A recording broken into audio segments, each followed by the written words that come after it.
টাইলসের যখন ও দোকান দেয় তখন বান্ধবীরাই বলতো কি ব্যাপার, তোর হাজব্যান্ড এখন দোকানদার হয়েছে, টাইলসের দোকানদারি করে, নাকি দেখলাম যে দোকানদারি করে, এরকম আর কি অনেক ধরনের কথাবার্তা বলে যে দোকানদার, মানে নামই হয়েছে দোকানদার সে তখন। আপনার সাকসেসের পিছনে আপনার ওয়াইফের অবদান কতটুকু? আমি যদি এটা বলি যে আসলে এটা পুরোটাই আমার স্ত্রীর অবদান। দোকানদার বলতে একটু কেমন কেমন লাগছে, তারপর আমি আবার ওকে বলতাম যে যে যাই বলুক আমাদের একটা কিছু করতে হবে, বড় হইতে হবে, এটা আমাদের এখন একটা ভিতরে এখন রাখতে হবে যে আমাদের বড় হইতে হবে। নবী করিম সাল্লাল্লাহু আলাইহি ওয়াসাল্লামও বলেছেন যে তুমি স্ত্রীর সঙ্গে মাশওয়ারা করে কোনো কাজ করো, সেই কাজ করলে আসলে সাকসেসটা তাড়াতাড়ি আসে বা ওইখানে বরকত থাকে। তো এই কারণেই আসলে আমি আমার স্ত্রীকে সঙ্গে নিয়ে আসলে এই জার্নিটা শুরু করেছি।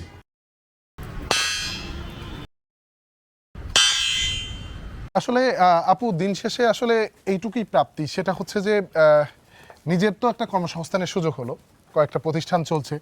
এখন সবচেয়ে বড় যে অ্যাচিভটা আসলে আমার এখানে আসলে প্রায় 500+ লোক কাজ করছে। এই ব্যবসার মাধ্যমে আমার বাচ্চাদের ভবিষ্যৎটা আমরা নিশ্চিত করতে পারছি। পচবে না, গলবে না, এই চিন্তা কারণেই আমি আসলে টাইলস। আপু এই টাইলসই আমার আসলে ভাগ্য পরিবর্তন করে দিয়েছে।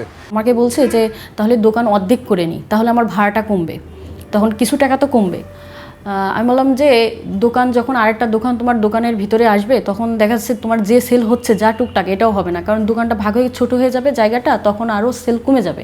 এই দোকান যদি আমি ওই দিন আসলে ভাগ করতাম তাহলে আমার জীবনটাই আসলে ভাগ হয়ে যেত। আলহামদুলিল্লাহ ওই দিন ভাগ করি নাই, সঠিক সিদ্ধান্ত নিয়েছিলাম বলে আজকে আমি এই নাজমুল ক্রিয়েট হয়েছি। আপু দেখেন, আমি 17,000 টাকার বেতনের চাকরি করতাম। আসলে 17,000 টাকার বেতনের চাকরি যদি করতাম তাহলে কত হতো? এখন নাই 30,000 32,000 বেতন হতো। এখন আমি আলহামদুলিল্লাহ এই যে ব্যবসায় এসে এখন আমি এত কর্মসংস্থানের সুযোগ করেছি মানুষের। এই মুহূর্তে আপনার ব্যবসায়িক যদি আমরা মোট সম্পদের মূল্য বলি তাহলে ব্যবসায়িক সেই মূল্যটা কত? টোটাল যদি বলেন তাহলে 16-17 কোটি টাকার মতো অ্যাসেট হয়ে যায়। আচ্ছা, 17,000 টাকার চাকরি থেকে আপনি 17 কোটি টাকার অ্যাসেট এখন মালিক। আমার এখন ইম্পোর্ট এক্সপোর্টের বিজনেস আছে। হাজির ডট শপ দিয়ে অনলাইন ব্যবসা করছি, এনএম হোমস দিয়ে ওটাও দিয়ে অনলাইন করছি। তারপরে এনএম হোম প্রভিডি limited first class contractor, urban domicile দিয়ে হচ্ছে শেয়ারিং করে আসলে বিল্ডিং তৈরি করছি।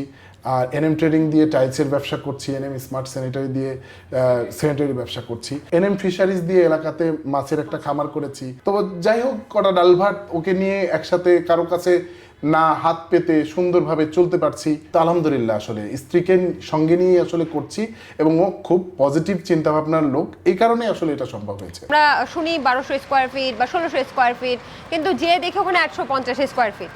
তো তারপরে যখন আমরা জিজ্ঞেস করি গ্রাহকরা যে কেন এটা, তখন তারা উত্তর দেয় যে আমরা হচ্ছে ওপেন স্পেস সহ ধরেছি। তখন তো আমরা ওপেন স্পেস আসলে মাপতে যাই না, তাহলে সেক্ষেত্রে আপনাদের ব্যতিক্রমতাটা কি? আমরা প্রথমেই হচ্ছে আমাদের জমির শেয়ারটা তার কাছে রেজিস্ট্রি করে দিচ্ছি, অর্থাৎ আমাদের ক্লায়েন্ট তাকে আগে জমির রেজিস্ট্রি করে দিচ্ছি, এরপরে জমির টাকাটা নিচ্ছি। এরপরে কনস্ট্রাকশন যখন আসছে তখন কনস্ট্রাকশন দেখছে আর টাকা দিচ্ছে কিস্তি আকারে। তো এইভাবে যখন দিচ্ছে তখন ওই যে ক্লায়েন্ট তার আসলে রিস্ক নাই এখানে, 0% রিস্ক। সেই জন্যই আসলে আমরা আসলে ক্লায়েন্টকে আসলে বেশি মোটিভেট করতে পারছি। প্রথমে জমির শেয়ার মূল্য 7.5 লক্ষ টাকা দিয়ে আমাকে রেজিস্ট্রি দিয়ে দিল। তো মধ্যবিত্ত হিসাবে একসাথে তো টাকা দেওয়া সম্ভব না। তো প্রতি বছর কনস্ট্রাকশন ফি 7 লাখ টাকার মতো অ্যারাউন্ড 12 মাসে আসবে। তো এটা আমাদের মধ্যবিত্তের জন্য অনেকটাই সহজ হবে।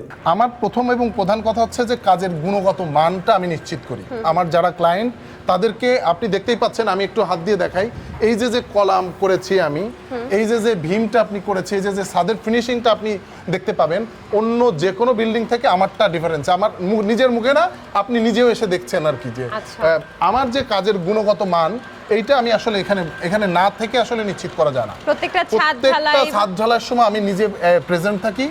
আর এই কারণেই আমার এতদিনে আরো অনেক প্রজেক্ট হতো, আমি অল্প অল্প করে প্রজেক্ট নিয়ে আগাচ্ছি আলহামদুলিল্লাহ। আর প্রত্যেকটা ঢালাইয়ের সময় বা প্রত্যেকটা বড় কাজের সময় আমি নিজে ইনভলভ থাকি, যার কারণে হচ্ছে আমি এই এলাকা থেকে অন্য জায়গায় যাচ্ছি না। একদিন আমরা আসলে বললাম যে আসলে এরকমের যে শ্রম দিচ্ছি আমি, তখন আমার মনে হলো যে আমরা যদি এই 12-13 ঘন্টা যদি নিজের কোনো প্রতিষ্ঠানে আসলে যদি শ্রম দেই তাহলে মনে হয় ভালো করব। এই চিন্তা ভাবনা থেকে ওর সাথে শেয়ার করলাম যে আমি আসলে মনে হয় ব্যবসা করলে মনে হয় ভালো করব। তখন আমি চিন্তা করলাম যে আসলে দুইজন মিলেই তো অনেক পরিশ্রম করি, কিন্তু পরিশ্রমের ফল তো আসলে ওইভাবে হচ্ছে না আর কি। তখন ও আমাকে বললো যেদিন যে ও ব্যবসা করতে চায়, তখন আমারও মাথায় হলো যে ব্যবসা যদি করতে চাই তাহলে করলে মনে হয় ভালোই হবে। চিন্তা করলাম যে কিসের ব্যবসা করবা, তুমি কি নিয়ে ভাবছো? তখন ও বললো যে আমি টাইলসের বিজনেস করতে যাচ্ছি। আমি টাইলস সম্পর্কে কি তুমি কিছু বোঝো? বললাম আমি হালকা পাতলা জানি, ওটা নিয়ে আমি মনে হয় করতে পারবো। কারণ ঠিক আছে, তাহলে রিজাইন দাও, তাহলে তুমি চেষ্টা করো। মানে ব্যবসা আর চাকরি একসাথে করতে চাইনি, এই কারণেই আমি আসলে রিজাইন, ও বলছে যে রিজাইনটা আসলে দাও। তার মধ্যে আবার একটা হলো যে আমি প্রেগনেন্ট হই, আমার তখন ও অফিসে যাইতে একটু আমার সমস্যা হচ্ছে, তখন ও আমাকে বললো যে তুমিও দিয়ে দাও, তুমি এই অবস্থায় তুমিও তো ওইভাবে করতে পারছো না, তুমিও রিজাইন দাও। আমার ভালো লাগে যে আমরা মধ্যবিত্তরা তো স্বপ্ন পূরণ করা আমাদের কাছে অনেক কঠিন ব্যাপার হয়, আর যদি হয় বাসা, এই বাসা আমাদের দ্বারা যে আল্লাহ সবার বাসা তৈরি করাচ্ছে, এটা আমার কাছে অনেক ভালো লাগে। যে একটা রুম নিয়ে আমরা দুজন থেকেছি, আচ্ছা, একটা রুম নিয়ে আমরা শুক্রবারে একটা ভাড়া বাসায় সাবলেট নিয়ে আমরা প্রথমে থাকছি। NM home property BD limited, জি। এনএমটাকে? এনএম আমার নাম নাজমুল হাসান, হ্যাঁ। আমার মিসেসের নাম হচ্ছে মমতাজ খাতুন। ওরে বাবা। এনএম মানে হচ্ছে এন হচ্ছে আমার নামের প্রথম অক্ষর, এম হচ্ছে তার নামের প্রথম অক্ষর দিয়েই। শাহজাহান তো মমতাজের জন্য তাজমহল করে দিয়েছিল, আপনি মমতাজের জন্য কি করবেন? আমি মমতাজের জন্য করব হচ্ছে রিয়েল এস্টেট কোম্পানি, একটা রিয়েল এস্টেট কোম্পানি করেছি। তিনি ওই কোম্পানি ম্যানেজিং ডিরেক্টর, এছাড়া আরো প্রতিষ্ঠানগুলো তার নামে হচ্ছে। আসলে সবই তো তাদের জন্যই করছি, আমার বাচ্চা বা পরিবারের জন্য। আর ভালোবাসা আসলে যেখানে থাকে সেখানে আসলে কোনো ডিমান্ড আসলে থাকে না। তখন আমি ওনাকে শেয়ারে যে টাকাটা দিলাম, দেওয়ার সাথে সাথে আমাকে দলিল করে উনি যখন আমার হাতে দিয়ে দিল, তখন আমি আরও স্বস্তি পেলাম যে হ্যাঁ, এখন আরও বেশি বিশ্বাস করা যায় যে আমার এখানে যেহেতু আমি জমির মালিক হয়ে গেছি, আর এখান থেকে তো পালানোর কোনো পথ নেই। এই এলাকাটাকে কেন আপনার মনে হলো যে সুইটেবল, যে ভবিষ্যতে খুব ভালো একটা সিটি হতে পারে? চমৎকার কথা বলেছেন। সেটা হচ্ছে ঢাকার সংসদ ভবন থেকে আমাদের এই এলাকাতে মাত্র 5.5 কিলোমিটারের দূরত্ব। জায়গার নাম হচ্ছে শ্যামলাপুর ওয়েস্টার্ন সিটি। এবং আপনাকে আরেকটা ইনফরমেশন দিয়ে রাখি যে ঢাকা মোহাম্মদপুর দিয়ে বসিলা ব্রিজটা পার হলেই আমাদের এই আরশিনগর, এটা হচ্ছে একটা ডেভেলপিং এলাকা। এই ব্রিজটা আরেকটা ব্রিজও হওয়ার সম্ভাবনা আছে। এখানে 120 ফিটের রাস্তা, প্রশস্ত রাস্তা, যোগাযোগ ব্যবস্থা চমৎকার। ধানমন্ডি থেকে আমাদের এখানের দূরত্ব মাত্র 5 কিলোমিটারের। ফ্ল্যাটটা নিচ্ছে আসলে ঢাকা শহরে 15,000 20,000 টাকা দিয়ে বাসা ভাড়া থাকা, আর যে ইনকামটা আমরা করি এই টাকা আসলে হয় না, কিছু হয় না। এই জন্য আশা করি যে শুরু থেকেই যদি একটা কিছু করতে পারি তাহলে আমার ফ্যামিলির জন্য ভালো হবে, আমার জন্য ভালো হবে। আসলে আমি তো 500+ ফ্ল্যাটের জমির শেয়ার বিক্রি করেছি, আমার বর্তমান 17 নম্বর প্রজেক্ট চলছে।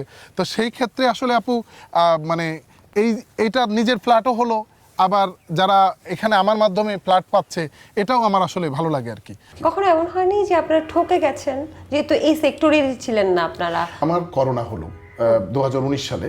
তো এমন অবস্থায় আমি সাপ্লায়ার, আমি যার কাছ থেকে মাল আনি, ওনার কাছে আমাদের টাকা দেওয়া হয়ে গেছে 9 লাখ টাকা। আমি করোনায় বাসায় অসুস্থ, তো ও বাই দিস টাইমে জানছে যে আমার করোনা হয়েছে, এই জন্য ও আমার সাথে টোটালি যোগাযোগ বন্ধ করে দেয়। মানে ও যোগাযোগ, মানে করোনা হয়েছে, ও মরে যাবে বা হয়ে যাবে, ওরা আর টাকাটা দেবো না, এমন একটা সিচুয়েশন তৈরি হয়ে গেছে। আমাদেরকে যখন ল্যান্ডটা দেখানো হলো এবং বলা হলো যে এই ডেট থেকে আমরা পাইলিংয়ে যাব, এই ডেট থেকে আমরা ফার্স্ট ছাদ দিব, সেকেন্ড ছাদ দিব, তারা প্রত্যেকটা কমিটমেন্ট রেখেছে। ইভেন আমাদেরকে নেক্সট ছাদটা কবে হবে আমাদেরকে এখন থেকেই তারা একটা বলে দেয় যে জুলাই মাসের 30 তারিখে কিংবা 28 তারিখে ছাদ হবে, ঠিক ওই ডেটেই ছাদটা হয়। ইভেন লাস্ট যে ছাদটা আমাদের দেওয়া হয়েছে, আমাদের ডেটের আর 2 দিন আগে আমাদের ছাদটা কমপ্লিট করছি। আমার থেকে আসলে যে গ্রাহকগুলো আসছে তাদেরকে আসলে যতগুলো ফ্ল্যাট হবে সেই অনুপাতে শেয়ারিং করে তাদেরকে জমি রেজিস্ট্রি করে দিচ্ছি, সাবকাবলা দলিল করে দিচ্ছি। তো আপনার ফ্ল্যাট কিনলে আর এইভাবে কিনলে ডিফারেন্সটা কোথায়? ফ্ল্যাটটা রেজিস্ট্রি করতেও যে টাকা লাগে, জমির মানে শেয়ারের দাম সেই টাকা। এই যে জমিটা নিয়েছি, এই জমিটা হচ্ছে আমরা 10 কাঠা জমি নিয়েছি 5.5 কোটি টাকা দিয়ে, এই জমিটা। আচ্ছা।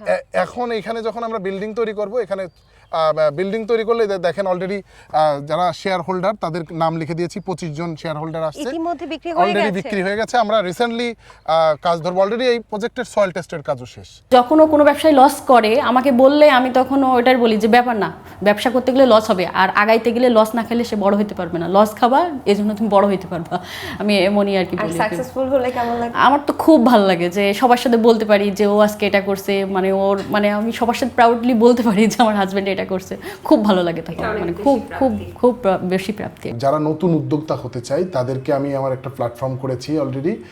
সেই প্ল্যাটফর্মে নতুন উদ্যোক্তাদেরকে মানে এটা তো প্রোডাক্ট সোর্সিংয়ের একটা গুরুত্বপূর্ণ বিষয় থাকে, নতুন উদ্যোক্তাদেরকে প্রোডাক্ট এনে দিচ্ছি এবং বাজারের সর্বনিম্ন দামে যদি কেউ নতুন উদ্যোক্তা হতে চায় মানে তাদেরকে বাইরে আমি থেকে? সাপোর্ট, হ্যাঁ বাইরের থেকে, বাইরের কোনো প্রোডাক্ট যদি তারা বলে যে না আমি ভাইয়া এই প্রোডাক্টটা নিয়ে কাজ করতে চাই, তাহলে আমরা এটা তাদেরকে এনে দিচ্ছি এবং এটা খুব ভালো সাড়া পাচ্ছে। এখন তো আপনি জানেন যে অনলাইনে অনেক প্ল্যাটফর্ম এসেছে, অল্প কিছু ইনভেস্ট করেই আমরা এই সাপোর্টটাও আসলে দিচ্ছি। নিম্ন মধ্যবিত্তদের বলছেন আপনি 7 লাখ টাকা বাৎসরিক বিভিন্ন ফ্ল্যাট বিক্রি করছেন, এই কস্টিংটা কমাচ্ছেন কিভাবে?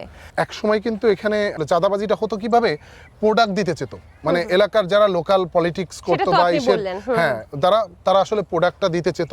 এখন প্রোডাক্টটা আসলে দিতে গেলে কি হতো, আপনি যদি প্রোডাক্ট মানে একেবারে থেকে নিয়ে আসেন, অর্থাৎ ফ্যাক্টরি থেকে নিয়ে আসেন, তাহলে কিন্তু আপনার 15 থেকে 17% কস্ট মিনিমাইজ করা সম্ভব। আচ্ছা। আর এই গ্রাহকদের কারণেই জন্য গ্রাহকদের আসলে 15 থেকে 20% এইদিকেও আসলে সেভটা হচ্ছে। আমার বাবা আসলে মানে পৃথিবীর সেরা বাবা বলা যায়।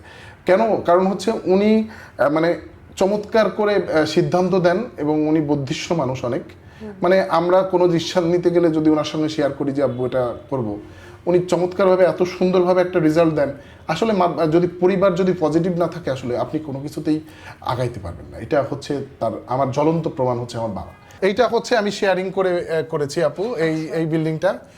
এটা প্রত্যেকটা বিল্ডিংয়েই আসলে একটা করে ফ্ল্যাট আসলে রাখি। আমি চেষ্টা করি যে নিজে না থাকলে আসলে ক্লায়েন্টকে কি দেবো, মানে নিজে যেহেতু, এই কারণেই প্রত্যেকটা প্রজেক্টে আসলে নিজে একটা করে ফ্ল্যাট। এখানে আপনি নিজে বসবাস করছেন, তাই তো? হ্যাঁ, আমি এখানে নিজে বসবাস করছি আর কি। আচ্ছা, আপনার কাজের একদম ফিনিশড প্রোডাক্ট যেটা বলে একেবারে তৈরি হওয়ার পর কেমন লাগছে সেটা দেখছি। খুব সুন্দর করে আপনারা ডেকোরেশনও করছেন দেখতে পাচ্ছি জি। যে, এবং পুরো স্পেসিয়াস আর কি, দাঁড়াতে কষ্ট। এটা কত স্কয়ার ফিটের? এটা হচ্ছে 1200 স্কয়ার ফিটের। 1200 স্কয়ার ফিট। এই ফ্ল্যাটটা কেমন, মানে শেয়ারে তো বিক্রি করেছেন পাশেরগুলো? পাশেরগুলো যেগুলো বিক্রি করেছি টোটাল 32 লাখ টাকায় এই ফ্ল্যাটটা রেডি হয়েছে। ইন্টেরিয়র এই যে ইন্টেরিয়র এটা বাদে আর কি আসলে 32 লাখ টাকায় 1200 স্কয়ার ফিটের ফ্ল্যাট রেডি। স্কয়ার ফিটের ফ্ল্যাট রেডি? Ready। বাহ, চমৎকার। আর আরেকটা মজার বিষয় বলি, এই বিল্ডিংও আমি 2 বছরের ভিতরে হ্যান্ডওভার দিয়েছি। মানে যেদিন থেকে কাজ শুরু করেছি একেবারে পাক্কা 2 বছর। অবশ্যই হাজব্যান্ডে ফ্রিলি যদি কাজ করতে দেয় তো আমার মনে হয় সবাই আগাইতে পারে, সামনের দিকে আগাইতে পারে। যদি হাজব্যান্ড ওয়াইফ দুইজন মিলেই কিছু করা যায়, বা সে যদি বাসায় থেকে যদি ভালো পরামর্শ দেয়, তাও হাজব্যান্ড নির্বিশেষে মানে খুব সুন্দরভাবে আগাইতে পারবে আমার মনে হয়। তো সবাই হাজব্যান্ডকে যদি একটু সাপোর্ট করে, তা সবার হাজব্যান্ডই আমার মনে হয় কিছু না কিছু করতে পারবে। যারা মানসিক চাকরি করে, সাপোর্টটা মানসিক সাপোর্টটা আসলে সবার বড় দরকার।